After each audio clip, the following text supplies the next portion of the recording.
The rain had been falling since morning, turning the campus courtyard into a canvas of silver ripples. Alex Parker tightened the hood of his jacket as he crossed the path toward the west building, his backpack thumping against his side. He was 24, fresh out of graduate school, and the youngest history tutor the academy had ever hired. Officially, he was there to help students prepare for their exams. Unofficially, well, he was still figuring out why Principal Harris had placed him in the Advanced Literature and Humanities department. The West Building was different from the rest of the academy, older, with wood-paneled hallways and tall windows framed by dark green curtains. The air inside smelled faintly of polished oak and paper, like a library frozen in time. Alex found room 204 easily enough. The door was half open, and inside he saw a woman standing at the chalkboard, her posture straight, her hand moving gracefully as she wrote in looping cursive. She turned when she heard him. "Mr. Parker." Her voice was low, confident, the kind of tone that suggested she was used to being in control of a room. "Yes." Alex Parker. "You must be." He hesitated. "Mrs. Morgan," she said, smiling faintly. "Literature instructor. We'll be sharing some students this semester. I thought we should meet before your first session." She was older than him by at least 10 years, maybe more, but her presence made the age gap feel irrelevant. Her dark hair was pinned up, though a loose strand curved against her cheek. The fitted black skirt and silk blouse she wore were formal but unmistakably feminine, and her eyes, they seemed to study him as though she were reading more than his words. Alex nodded, feeling oddly like a student again. "Of course. It's good to meet you." Her smile deepened. "We'll see if you still think that in a few weeks." They talked for 20 minutes, mostly about overlapping lesson plans. Mrs. Morgan's approach to literature was precise, almost demanding. She wanted students to push past their comfort zones, to feel the pulse of a story rather than just understand the plot. When Alex mentioned that his tutoring often used unorthodox examples, films, unconventional texts, she arched an eyebrow. "Unorthodox can be good," she said slowly. "It can also be dangerous. We'll have to see how you handle it." There was no obvious flirtation in her words, but something about the way she said dangerous made his pulse quicken. By the end of the day, Alex had met his assigned students, unpacked his materials, and almost convinced himself that Mrs. Morgan was just another colleague. Almost. That illusion shattered when he found a note in his pigeonhole mailbox later that evening. "Mr. Parker, if you're free after hours, I'd like to discuss a special project. Room 204. 7 p.m. EM. The academy at night was a different world. The hallways were quiet, the air cooler. When Alex reached room 204, the door was ajar and the lights dimmed. Mrs. Morgan was standing by her desk, not in her earlier formal attire but in a sleek, fitted black dress that looked nothing like standard faculty wear. "I wasn't sure you'd come," she said. "You sounded convincing." She smiled at that, then gestured to a stack of old books on her desk. "This is the project. I'm assembling a series of readings for an experimental seminar. The board won't approve it, so we'll have to work outside the official schedule." Alex looked at the books, leather-bound, aged, with titles he didn't recognize. What's the theme? Her eyes met his. Power. In all its forms, political, psychological, personal. There was a subtle emphasis on that last word. She stepped closer, and he caught a faint scent of her perfume, something warm, like amber and spice. I need someone to help select the texts, someone who isn't afraid to explore unconventional dynamics between characters. Sounds interesting, Alex said carefully. Her lips curved. Good. I thought you might be the type. They began sorting through the books, but as the minutes passed, the conversation drifted. She asked about his studies, his life before the academy. Her questions were probing, almost intrusive, but Alex found himself answering anyway. 24, she repeated at one point. That's young for a faculty position. I imagine some of the older staff might see you as inexperienced. Maybe. But I can handle myself. I don't doubt it, she said softly. Still, experience can't be rushed. Sometimes it has to be taught. The way she looked at him then was not academic at all. They worked until nearly 9, and when Alex finally packed his bag, Mrs. Morgan walked him to the door. Same time tomorrow, she asked. If you need me. Oh, I will, she said. Then, just before he left, she added, and Alex, wear something less ordinary. That night, he found it difficult to sleep. Images of her, the way she leaned over the desk, the weight of her gaze kept surfacing. There was something dangerous here, yes, but he wasn't sure if the danger was hers, or his own growing curiosity. And deep down, he knew he'd be in room 204 again tomorrow night. Alex arrived early the next evening. He'd followed Mrs. Morgan's cryptic instruction and traded his standard jeans and hoodie for a dark button-up shirt and fitted slacks. It felt deliberate, dressing for someone else's gaze, though he tried not to admit it to himself. Room 204 was already lit when he pushed the door open. Mrs. Morgan stood near the desk, her hair down this time, a waterfall of dark waves that softened her formal edges. She looked him over once, and her lips curved. Better, she murmured. Alex tried for casual. I aim to please. Good, she said, as if testing the words. You'll need that attitude. They worked in near silence for the first 20 minutes, flipping through books, marking passages. Then there was a knock at the door. Come in, Mrs. Morgan called. A young woman stepped inside.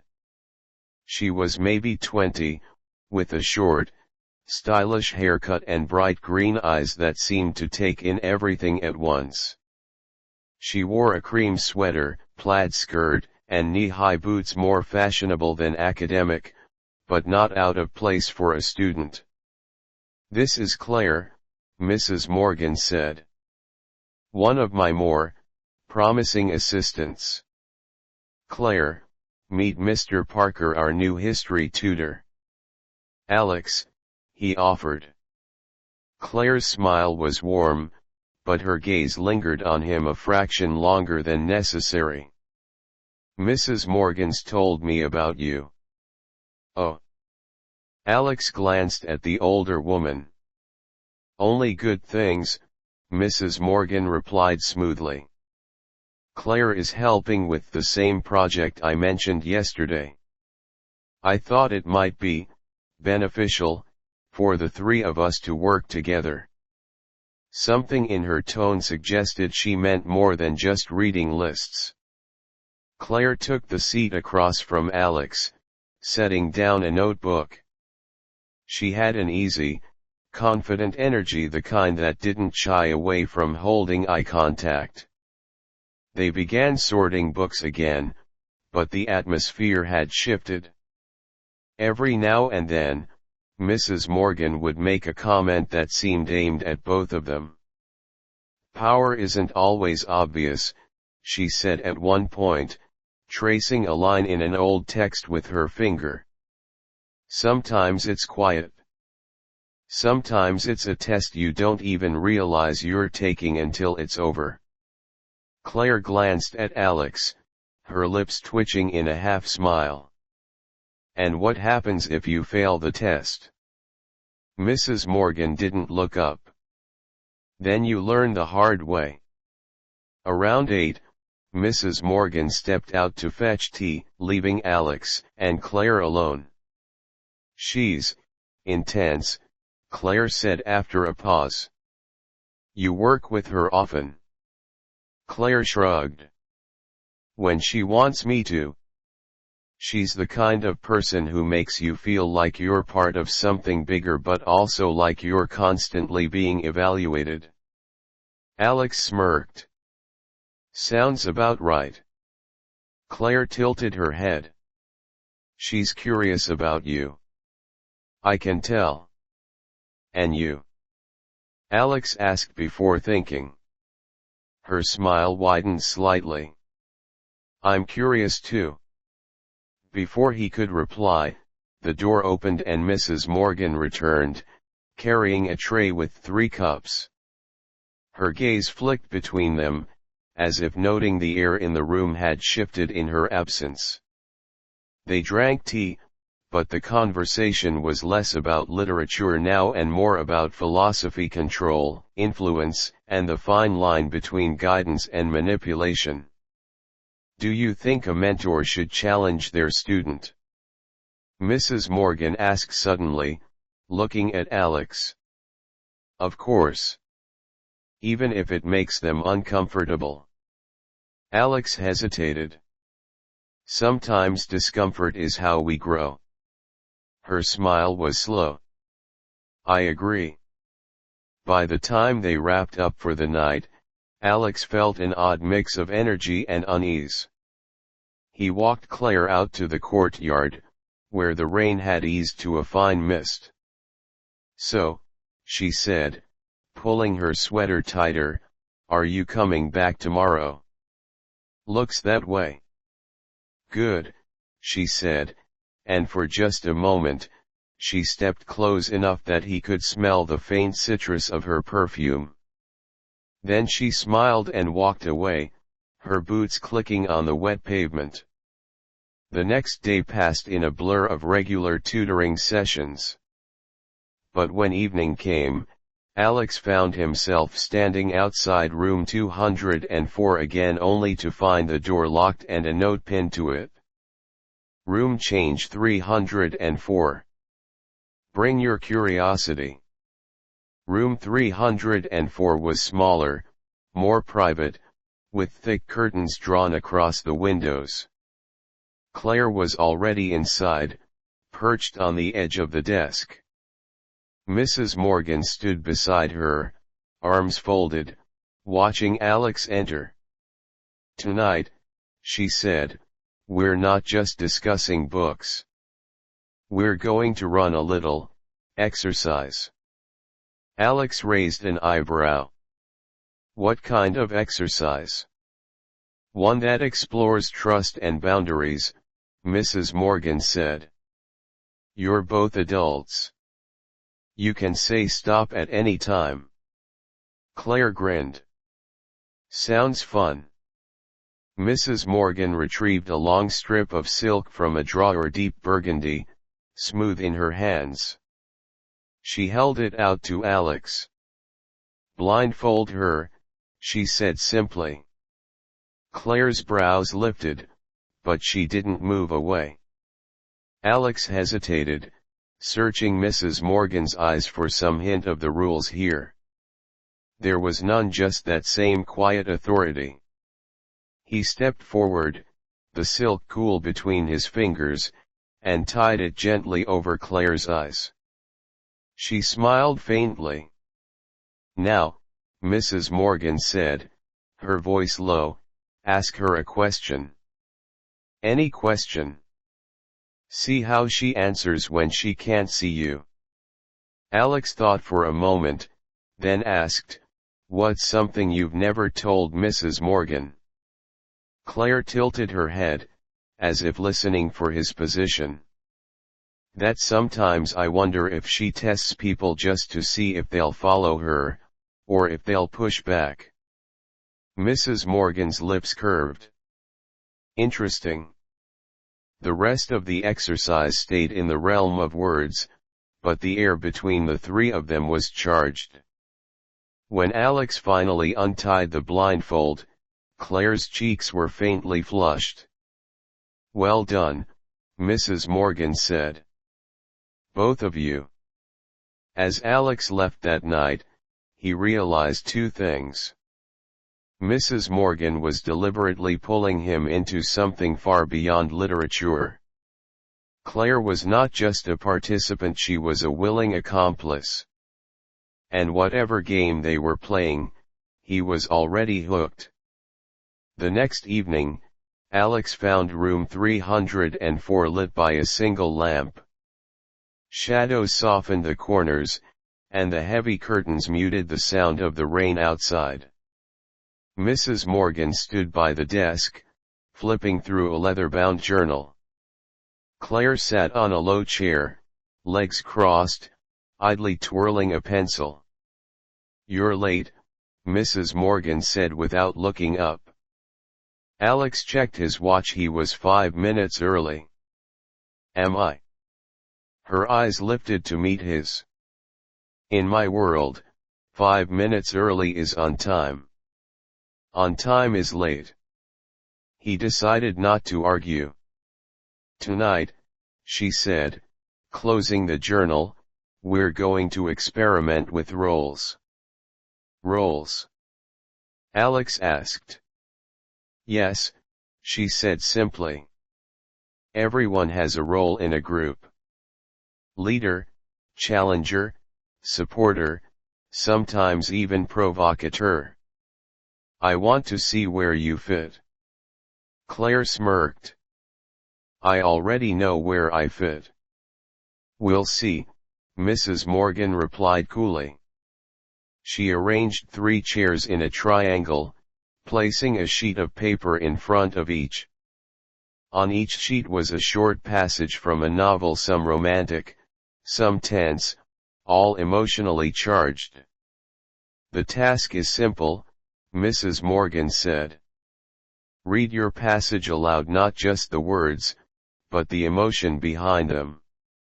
The catch is that the others may interrupt you at any moment, either to challenge your delivery or to take over."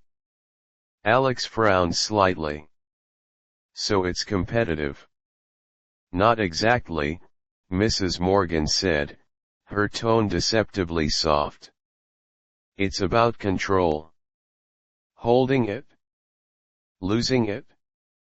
Taking it back." Claire volunteered to go first. She read a paragraph from Anna Karenina, her voice smooth but with a hint of playfulness. Halfway through, Mrs. Morgan interrupted. "Too safe. Make it hurt." Claire's expression flickered, but she didn't hesitate. Her tone deepened, the words carrying sharper emotion. When she finished, Mrs. Morgan nodded once. Alex went next, reading from The Picture of Dorian Gray. He kept his tone steady, controlled, but Claire interrupted him with a grin. "More temptation. You sound like you're lecturing." He adjusted, letting the edges of the words curl like smoke, and Mrs. Morgan's gaze sharpened the faintest sign of approval. When it was her turn, Mrs. Morgan read from a passage Alex didn't recognize. Her voice was low, deliberate, and somehow every word felt like it was aimed directly at him. Neither he nor Claire dared to interrupt. After the exercise, Mrs. Morgan set the papers aside. Control, she said, isn't always about volume or force. Sometimes it's the ability to make someone lean closer without realizing it. Her eyes lingered on Alex. Tomorrow, she continued, we'll test something else: obedience. Alex walked Claire out again. The air smelled of wet pavement, and the street lamps turned the mist into halos of gold. She's pulling you in, Claire said. And you're not. Claire gave a small laugh. I've been in her orbit longer. I know how it works.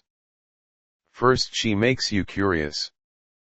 Then she makes you want to prove yourself. Then. She trailed off. Then what? You find out how far you're willing to go. The next day felt strangely slow, as if the hours were stretching in anticipation. When Alex arrived at room 304, Mrs. Morgan was already there, but Claire was not. She's not joining us tonight? Alex asked. She'll come later, Mrs. Morgan said.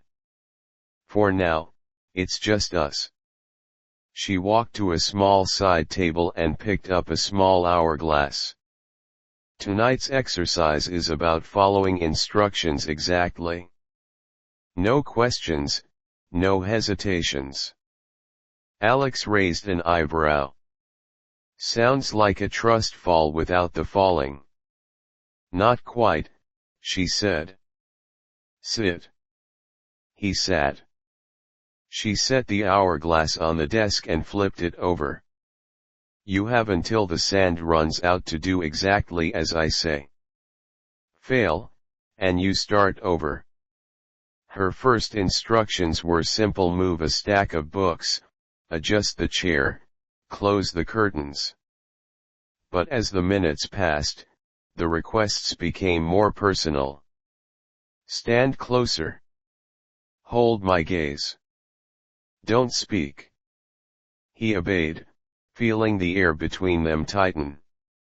There was no physical contact, but the proximity, the quiet authority in her tone, made his pulse quicken.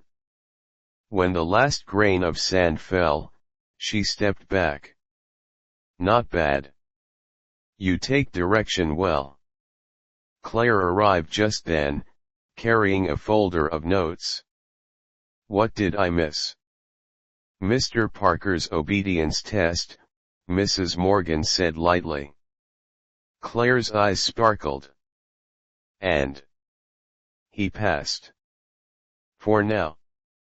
The three of them worked for another hour, but Alex could feel a shifted triangle forming, with Mrs. Morgan at the apex. Claire seemed both participant and co-conspirator, her glances suggesting she knew more of the rules than he did. As they packed up, Mrs. Morgan said, Tomorrow, we test something new: what happens when you share control. That night, lying in bed, Alex realized the line between professional and personal had already blurred, and tomorrow, it might vanish completely. The next evening, Alex entered room 304 to find both Mrs. Morgan and Claire already there.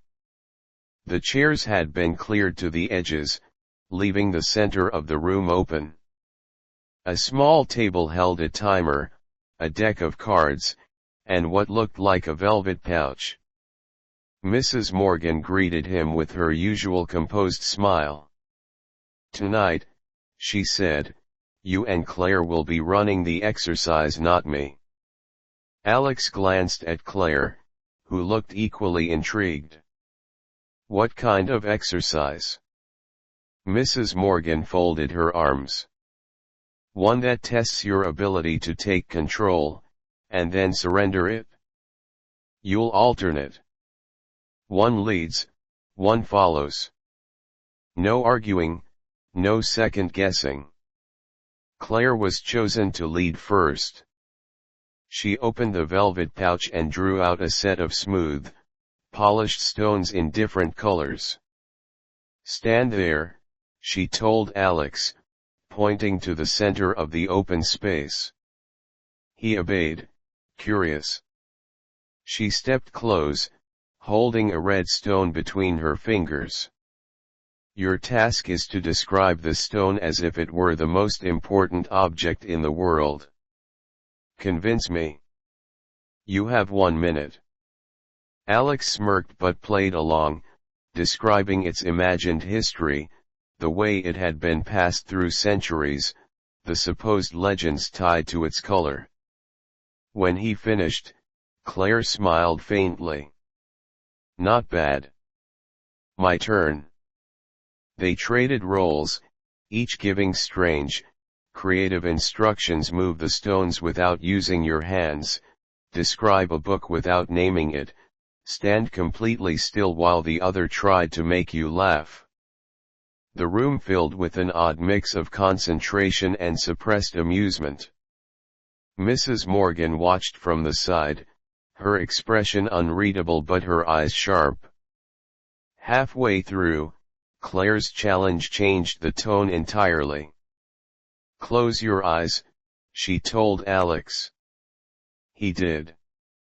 "Now," she said, stepping closer, "find me without opening them. You can't speak.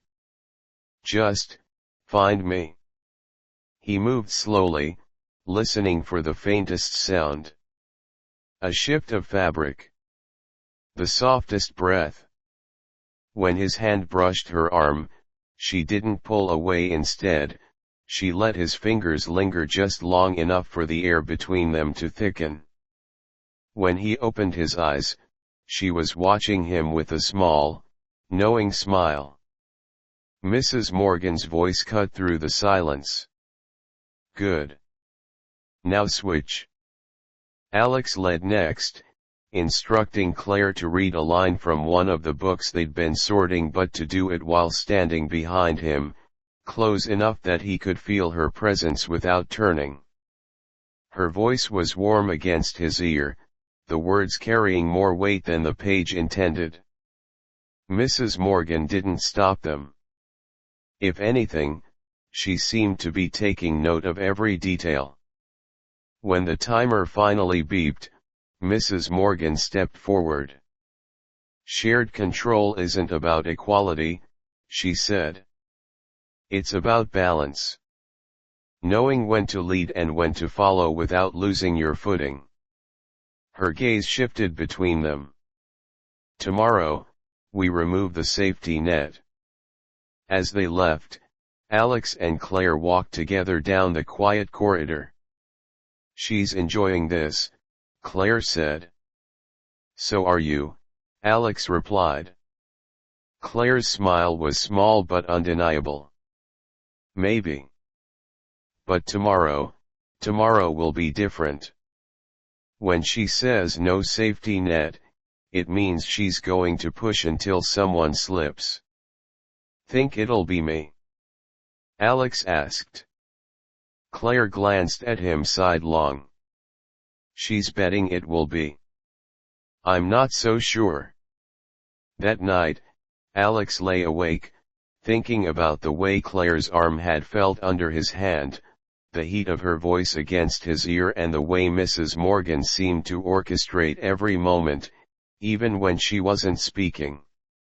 Whatever tomorrow brought, he knew one thing: the final test was coming. When Alex entered room 304 the next evening, the atmosphere felt different. The curtains were drawn tight, the single lamp casting a golden pool of light in the center of the room. Both Mrs. Morgan and Claire were waiting, but this time neither of them was seated. Mrs. Morgan stood with her hands clasped loosely in front of her, her gaze steady. "Tonight," she said, "there are no instructions written down. No prearranged tasks. You'll be given situations, and you'll respond however you choose. But there's a catch: you can't step back. No hesitation, no retreat. Alex exchanged a glance with Claire. She looked intrigued, and maybe a little wary. First, Mrs. Morgan said, "Stand facing each other." They obeyed. "You'll take turns telling the other a truth. Not a fact, a truth. Something that has weight." Claire first. Claire studied Alex for a moment, then said, "You like following her lead more than you admit." Alex felt the heat rise in his face but kept his voice calm. "Maybe. My turn. You enjoy watching her test me." Claire's lips curved, but she didn't deny it. Mrs. Morgan circled them slowly, her voice low. "Second situation, physical trust. Alex, close your eyes." Claire, guide him across the room but without speaking. Claire's hand touched his shoulder, light but deliberate. She led him with subtle pressure, her fingertips directing him around unseen obstacles. When she stopped, her palm lingered against his back. "Now switch," Mrs. Morgan said. Alex guided Claire the same way, acutely aware of every small shift in her posture, the way she responded to the slightest touch. When she opened her eyes again, there was a faint flush in her cheeks. "Final situation," Mrs. Morgan said. Her tone had changed, softer, but with an undercurrent of command. She moved between them, looking from one to the other. "This one is about shared focus. You're both going to maintain eye contact with me and with each other while answering questions. No looking away, no breaking the chain. Understand?" They nodded. The questions began innocently enough: favorite book, most memorable trip, but soon edged into more personal territory. "What do you want most right now?" she asked Alex. He hesitated only a moment. "Clarity." "And you, Claire?" Her eyes flicked briefly toward Alex before returning to Mrs. Morgan. "To see how far this goes." Mrs. Morgan stepped back, and for the first time all evening, her expression softened. "You've both done well. You've learned to hold control, share it, and surrender it when necessary. That's a rare skill." She walked to the table, picked up the hourglass they'd used days before, and flipped it over. "When the sand runs out, this project is over. Until then, there are no rules. Just presence. Just awareness." The next few minutes unfolded in a kind of unspoken rhythm. They moved, spoke, and listened with a heightened sense of each other, sometimes laughing at a shared glance, sometimes falling into silence that felt charged rather than empty. When the last grain of sand fell, Mrs. Morgan smiled faintly. "Lesson complete," she said. "But remember, the real test is what you do when there's no one here to orchestrate it." They left the room together, the corridor unusually quiet.